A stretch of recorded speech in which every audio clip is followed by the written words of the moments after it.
लेकिन दूसरी तरफ उस मिस्टीरियस कल्टिवेटर को वांगलिंग की ये बात अच्छी नहीं लगी। वो पीठ पीछे वांगलिंग पर हमला कर देता है। जिस हमले को ब्लॉक करते वांगलिंग को थोड़ी सी इंजरीज भी हो गई, लेकिन अब वांगलिंग गुस्से में आ चुका था। वो फौरन अपने फॉरबिडन फ्लैग का इस्तेमाल करते हुए हेवनली कैटास्ट्रॉफी अटैक रेडी कर लेता है, जो कि बहुत ही ज्यादा डेंजरस होगा। वो मिस्टीरियस कल्टिवेटर भी इस बात को अच्छे से जानता था, इसलिए वो वांगलिंग को रोकते हुए कहता है कि प्लीज शांत हो जाओ, तुम्हें इतना ज्यादा गुस्से में आने की कोई जरूरत नहीं। जो सुनकर वांगलिंग जवाब देते हुए कहता है, फिर पहला हमला किसने किया? ये सुनकर वो कल्टिवेटर जवाब देते हुए कहता है कि मैं बस सिर्फ तुम्हारी ताकत देखना चाहता था, तुम वाकई में कमाल के हो। पहले तो मैं ये देखकर सरप्राइज हो गया कि तुम जी रेल में होने के बावजूद भी एंशिएंट सोल लेवल में ब्रेक थ्रू कर चुके। और दूसरी हैरानगी वाली बात ये है कि तुम्हारी इतनी कम कल्टीवेशन होने के बावजूद भी तुम्हारे पास एक ऐसा वेपन है जो कि हेवनली कैटास्ट्रॉफी अटैक जनरेट कर सकता है। वाकई में तुमने मुझे इम्प्रेस कर दिया। वांगलिंग को उसके साथ बातें करने में ज्यादा दिलचस्पी नहीं थी। वो यहाँ पर उससे कहता है कि ठीक है, मुझे अब यहाँ से चलना होगा। यहाँ इससे पहले कि वांगलिंग वहाँ से जा पाता, तभी अचानक वो मिस्टीरियस कल्टिवेटर वांगलिंग से कहता है कि वांगलिंग, क्या तुम सच में कभी जी रेल में ब्रेक थ्रू नहीं करना चाहते?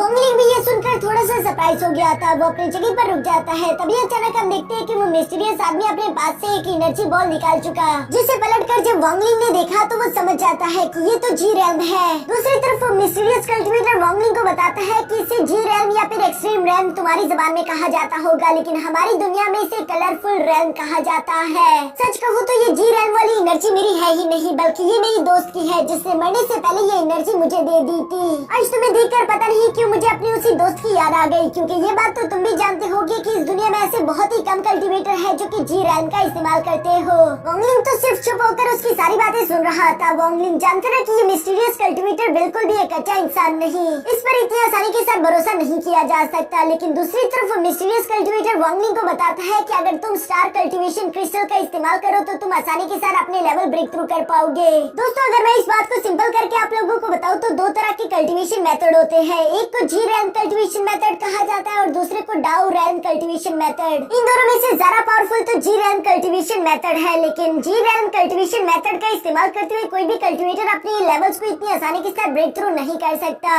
और दूसरी तरफ ये कल्टीवेटर वांगलिंग को एक आसान तरीका बता रहा था, जिसे कहते हैं स्टार कल्टीवेशन क्रिस्टल। इस तरह के क्रिस्टल बहुत ही कम तादाद में मौजूद है और ये सिर्फ उसी कंट्री के पास मौजूद है जो कि 6 लेवल कल्टीवेशन कंट्री हो। यहाँ ये मिस्टीरियस कल्टीवेटर वांगलिंग को ये सारी इन्फॉर्मेशन इसीलिए दे रहा था ताकि वांगलिंग उसके साथ मिल जाए। ये दोनों मिलकर उस क्रिस्टल को हासिल कर सकते हैं, क्योंकि अकेले ये सारा काम करना इस मिस्टीरियस कल्टीवेटर के लिए बिल्कुल नामुमकिन है। ये मिस्टीरियस कल्टीवेटर यहाँ अपने स्टोरी बैग को ओपन करते हुए वहाँ पर एक फॉर्मेशन क्रिएट कर चुका था, जहाँ जाने से पहले वो वांगलिंग को बताता है कि मेरा नाम है नाडो।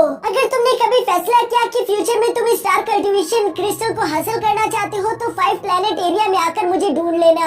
जो सब कहते साथ ही मिस्टर नाडो यहाँ से टेलीपोर्ट होकर चले गए। वांगलिंग उसकी बातें सुन रहा था, लेकिन वो जानता था कि मिस्टर नाडो भरोसे के काबिल नहीं। अब इसके बाद हम देखते हैं कि वांगलिंग एक गुफा में बैठकर कल्टीवेशन प्रैक्टिस कर रहा था और वो अपने मन में कह रहा था कि मुझे कुछ भी करके जल्द से जल्द एक गॉड लेवल तक पहुँचना होगा, जिसके लिए मुझे अपना लेवल ब्रेक थ्रू करना है। लेकिन गॉड बनने के लिए ये बात बहुत ही ज्यादा इम्पोर्टेंट है कि तुम अर्थ और हेवन के बारे में अच्छी अंडरस्टैंडिंग रख सको, जो कि फिलहाल के लिए मुझे तो बिल्कुल भी नहीं, क्योंकि पिछली मेरी जो भी लाइफ थी मैंने उसमें सिर्फ लोगों को मारने के अलावा कुछ भी काम नहीं किया। मैं कभी इस दुनिया को अच्छे से समझ ही नहीं पाया। फिलहाल के लिए मुझे उसी पर ध्यान देना होगा, क्योंकि अगर एक बार मुझे हेवन और अर्थ की अंडरस्टैंडिंग होगी उसके बाद मैं अपना लेवल जल्द से जल्द ब्रेक थ्रू कर सकता हूँ। ये सब सोचते हुए वांगलिंग ने खुद का एक क्लोन रेडी कर लिया, जिसके अंदर वो अपनी कॉन्शियसनेस को ट्रांसफर कर देता है। अब इसके बाद से वांगलिंग एक दूसरी कंट्री में जाकर नॉर्मल इंसानों की तरह जिंदगी गुजारने लगा, जहाँ वो कई सारी जड़ी बूटियाँ इकट्ठा करता है और उनके बारे में समझने की कोशिश करता है। इसी तरह से एक दिन चलते चलते वांगलिंग की मुलाकात यहाँ लूजिंग से हो गई थी,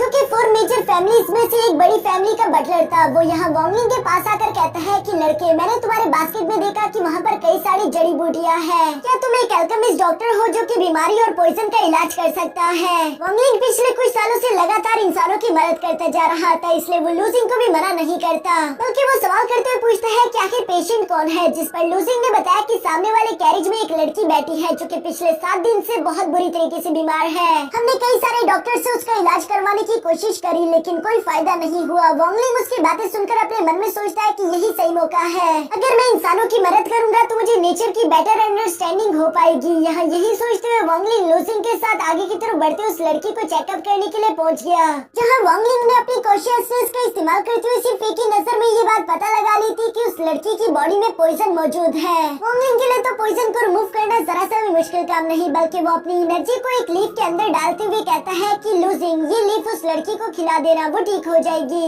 लेकिन दूसरी तरफ लूजिंग को तो वांगलिंग ही धोखेबाज लगने लगा। वो कहता है कि भला ये मामूली सी लीफ पॉइजन का इलाज कैसे कर सकती है। तभी अचानक दूसरी तरफ कैरेज के अंदर से एक बूढ़ा आदमी निकलकर बाहर आ गया, जो कि उस लीफ की एनर्जी को सेंस कर लेता है। उसे पूरा यकीन था कि वांगलिंग का ये इलाज जरूर काम करेगा। वो वांगलिंग से सवाल करते हुए पूछता है कि आखिर इन पत्तों को कैसे खिलाना है, जिस पर वांगलिंग ने जवाब दिया कि जैसे मर्जी खिलाओ, चाहे पानी के साथ खिलाओ, खाने के साथ या फिर ऐसे ही। यहाँ ये सब करने के बाद हमें रात का सीन दिखाया जाता है, जहाँ वांगलिंग अकेले बैठा हुआ था। उसकी बॉडी के अंदर से बहुत ही ज्यादा मर्डरियस ऑरा निकल रहा है। वांगलिंग खुद से कह रहा था कि पिछले 400 साल में लगातार मैंने कई सारे लोगों की जान ली, जिसकी वजह से मेरी बॉडी के साथ बहुत ही ज्यादा मर्डरियस ऑरा इकट्ठा हो गया। ये मर्डरियस ऑरा मुझे कभी भी हेवन की अंडरस्टैंडिंग करने नहीं देगा। हेवन की अंडरस्टैंडिंग करने के लिए जरूरी है कि मैं अपनी बॉडी के अंदर से सारा के सारा इवल ऑरा रिमूव कर दूं। जो सब कहते साथ ही वांगलिंग ने खुद को प्यूरिफाई करने के लिए वो सारा के सारा मर्डरियस ऑरा एक एनर्जी बॉल में इकट्ठा करना शुरू कर दिया। तभी अचानक वहाँ पर लूजिंग भी आ जाता है, जिसके आने से पहले ही वांगलिंग ने सब कुछ छुपा दिया। लूजिंग काफी जरा खुश दिखाई दे रहा था। वो वांगलिंग से कहता है कि तुम्हारे वो दिए हुए लीफ तो वाकई में मैजिकल थे। हमारी मास्टर तो ऑलरेडी उसे काफी जरा बेटर फील कर रही है। वो वांगलिंग से कहता है कि चलो अब तुम्हें मेरे साथ वाइन पीनी होगी। वांगलिंग भी उसे मना नहीं करता, बल्कि वो लूजिंग के साथ वाइन पीने शुरू हो गया और इमोशनल होते हुए कहता है कि आज कई सालों बाद मैंने किसी और के साथ बैठकर वाइन पी, वरना हमेशा से मैं अकेले ही वाइन पीता आ रहा हूँ। लूजिंग उससे कहता है कि अब हम तुम्हारे साथ हैं, अब से तुम अकेला कभी फील नहीं करोगे। वांगलिंग भी काफी जरा खुश था और इसी तरह वांगलिंग इन लोगों के साथ पूरी रात गुजार देता है। वांगलिंग यहाँ पर इन इंसानों को अपने आसपास महसूस करके बहुत ही अच्छा फील कर रहा था, क्योंकि कई सालों से उसने इस तरह कुछ भी महसूस नहीं किया। वो बस हमेशा से खुद को पत्थर दिल बनाने की कोशिश कर रहा था, ताकि वो खुद को ताकतवर से ताकतवर कर सके। उसने कभी जिंदगी की नॉर्मल छोटी बड़ी खुशियों को तो एंजॉय ही नहीं किया था। यहाँ इन खुशियों को एंजॉय करने की वजह से अचानक ही हम देखते हैं कि वांगलिंग का लेवल ब्रेक थ्रू होने शुरू हो गया। आसपास हेवन की एनर्जी इकट्ठा होते हुए वांगलिंग की बॉडी में एंटर हो रही थी और वांगलिंग एंशिएंट स्टेज के मिडिल लेवल में ब्रेक थ्रू हो गया। ये देखकर तो वांगलिंग में थोड़ा सा सरप्राइज हो गया था कि आखिर मैं इतनी जल्दी एंशिएंट स्टेज के मिडिल लेवल में ब्रेक थ्रू कैसे कर सकता हूँ। मे भी शायद ये सब कुछ इसी वजह से हो क्योंकि वांगलिंग धीरे धीरे हेवन एंड अर्थ को अंडरस्टैंड करने लगा है। इसके बाद हम देखते हैं कि वांगलिंग अपने नए दोस्तों के साथ पूरी रात यूं ही गुजारता रहा। नेक्स्ट डे वांगलिंग ब्रदर लू के साथ यहाँ capital city of southern country आ गया, जहाँ पर तो वांगलिंग आसपास की जगहों को काफी जरा गौर से देख रहा था, लेकिन वहाँ पर मौजूद कुछ पिलर्स वांगलिंग की अटेंशन अपनी तरफ खींच चुके, जिसके बारे में वांगलिंग ब्रदर लू से भी सवाल करता है। दूसरी तरफ ब्रदर लू ने वांगलिंग को बताया कि तुम जैसा कि जानते हो कि ये हमारे साउथर्न कंट्री का कैपिटल सिटी है, इसीलिए साउथर्न कंट्री के 4 मेजर फैमिली के हर एक फैमिली में से कुछ कल्टिवेटर यहाँ पर इन पिलर्स के अंदर बैठकर इस कंट्री की हिफाजत करते हैं। वांगलिंग ये देखकर काफी जरा सरप्राइज हो गया कि ये सारे के सारे कल्टिवेटर तो सिर्फ फाउंडेशन बिल्डिंग स्टेज पर है, लेकिन इसके बावजूद इनकी बॉडी से बहुत ही ज्यादा ब्राइट ऑरा निकल रहा है, जो कि ज्यादातर होता नहीं। ये वाकई में रेयर है। यहाँ पर वांगलिंग ब्रदर लू की तारीफ करते हुए कहता है कि ब्रदर लू ऐसा लगता है जैसे कि तुम साउथर्न कंट्री के बारे में काफी कुछ जानते हो, जिस पर ब्रदर लूजिंग जवाब देते हुए कहता है कि हाँ, मैं साउथर्न कंट्री में ही पैदा हुआ और यहाँ के अलायंस 4 मेजर सेक्ट के बारे में सब कुछ जानता हूँ। ये कहते हैं ब्रदर लूजिंग उन चारों मेजर सेक्ट का नाम लेते हुए बताता है कि इन चारों मेजर सेक्ट ने एक टाइम पर अलायंस क्रिएट करी थी,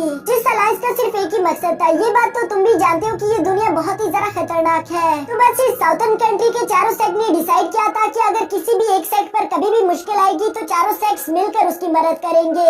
यही असल वजह है इस साउथर्न कंट्री में इतनी जरा अमन और शांति की। मैं तो बचपन से इन्हें चारों सेक्ट को बहुत ही जरा मानता आ रहा हूँ। मैं भी इन्हीं की तरह एक इमोर्टल बनना चाहता था। वांगलिंग को यहाँ ब्रदर लूजिंग की बातें काफी अच्छी लगती है। वो ब्रदर लूजिंग को बताता है कि तुम जो भी करना चाहते हो वो जरूर करो, क्योंकि ये लाइफ बहुत छोटी है। तुम्हें अगर इमोर्टल बनना है तो तुम्हें अपनी कल्टीवेशन शुरू कर देनी चाहिए। असल में वांगलिंग ने देख लिया था कि लूजिंग की बॉडी के अंदर मौजूद स्पिरिचुअल रूट्स काफी जरा हेल्थी थे। अब इसी तरह से बातें करते करते आखिरकार इन दोनों को एक दूसरे से अलग होने का वक्त आ चुका था, जहाँ पर लूजिंग फौरन से वांगलिंग के पास आकर कहता है कि मेरे मास्टर ने तुम्हारे लिए ये 10 केल्स ऑफ गोल्ड दिए थे, क्योंकि तुम्हारी उन मैजिकल लीफ ने उनका काफी अच्छे से इलाज किया। साथ ही साथ वो तुमसे शुक्रिया भी कहना चाहती थी। वांगलिंग यहाँ पर उन गोल्ड टेल्स को लेकर दूसरी तरफ लूजिंग का भी शुक्रिया अदा करता है। इसके बाद वो अकेले ही आगे की तरफ रवाना हो गया। वांगलिंग का प्लान था कि ये सिटी बहुत ही जरा पीसफुल और अमन वाली है, इसलिए वो यहीं पर एक घर रहकर नॉर्मल इंसानों की तरह रहेगा, ताकि वो जल्द से जल्द अर्थ और हेमंत की अंडरस्टैंडिंग नहीं कर सके। यहाँ पर आगे की तरफ बढ़ते हुए अचानक वांगलिंग को वहाँ पर एक बूढ़ा आदमी दिखाई दिया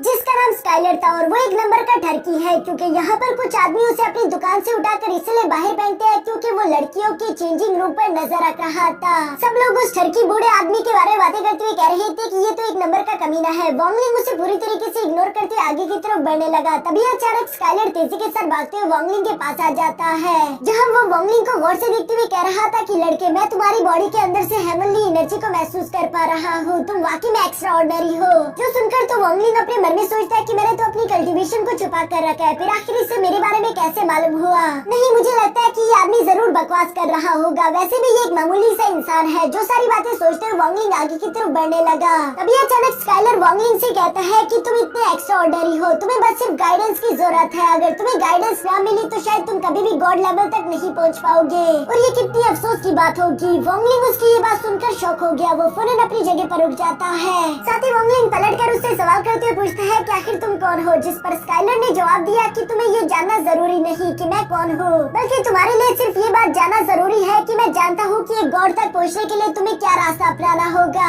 वांगलिंग को लगातार उसकी बातें शौक पर शौक करती जा रही थी, इसलिए वो स्काइलर के पास आकर कहता है कि मैं आपसे थोड़ा डिटेल में बात करना चाहता हूँ। जिस पर स्काइलर भी यकीन करते हुए कहता है कि हाँ, मैं तुमसे बात तो कर लूंगा, लेकिन मैं बूढ़ा हूँ, साथ ही साथ मुझे भूख भी लग रही है। क्यों ना हम लोग किसी रेस्टोरेंट में बैठकर खाना खाते हुए बात करें? जो सुनकर वांगलिंग भी उसकी बात मान गया। इसके बाद हम देखते हैं कि स्काइलर यहाँ वांगलिंग को एक रेस्टोरेंट में लाकर कई सारी चीजें एक साथ ऑर्डर कर देता है, जहाँ स्काइलर तो बुकड़ों की तरह खाने पर टूट पड़ा था। वांगलिंग भी ये देखकर सरप्राइज था कि आखिर ये कितना अजीब आदमी है। लेकिन खैर कोई बात नहीं, वांगलिंग बिल पर बिल बढ़ता जा रहा था ताकि वो स्काइलर का पेट भर सके।